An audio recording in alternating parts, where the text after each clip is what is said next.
Zaskrbljujoče je dejstvo, da vse več bolnikov s COVID-19 potrebuje intenzivno zdravljenje. Čedalje več je tudi mlajših ljudi. Zaenkrat imamo še vse bolnike na stari interni bolnišnici oziroma oddelku, medtem ko seveda intenzivo tukaj na intenzivnem.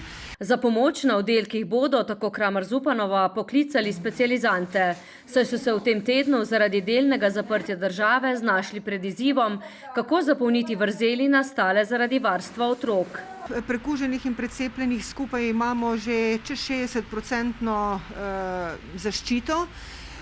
Je pa res, da taki lockdowni, kot je bil ta, kjer so zaprte šole in vrtci, imamo kljub temu težave z zaposlenimi, ker zaradi starševstva oziroma zaradi čuvanja otrok. V bolnišnici vnovič pozivajo k odgovornemu ravnanju vsakega izmed nas. Virus namreč ostaja z nami. Gospodarstvo dela normalno, vemo, da se tam ljudje družijo in da tudi okužbe nastajajo.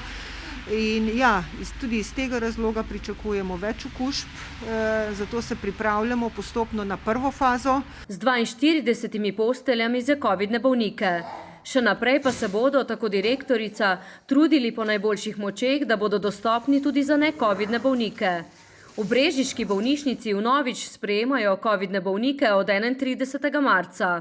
Do današnjega dne se je zdravilo na oddelku 10 bolnikov, trenutno število pa je 7.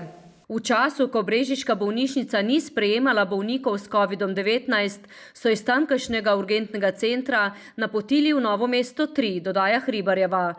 V brežiški covidni bolnišnici ta čas zagotavljajo 13 postelj.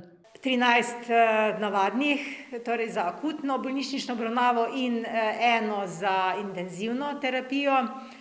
Glede na večje potrebe v Sloveniji, predvsem za intenzivne postelje, pa pričakujem, da bo od današnjega dne dalje saj za intenzivne postelje veljala že prva faza. Kar pomeni, da bi morale bolnišnice povečati predvsem število postelj za intenzivno zdravljenje.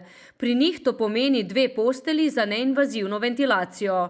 Kot dodaja, še naprej izvajajo vse redne programe. Tako kot so bili pacienti naročeni, omejili smo število postelj na negovalnem oddelku, ker nekje smo morali zmanjšati, zato da imamo lahko spet COVID oddelek. Če bo število covidnih bolnikov ostalo v zdajšnjih okvirih, ne pričakujejo bistvenih sprememb pri izvajanju drugih programov, tako ambulantnih kot operativnih.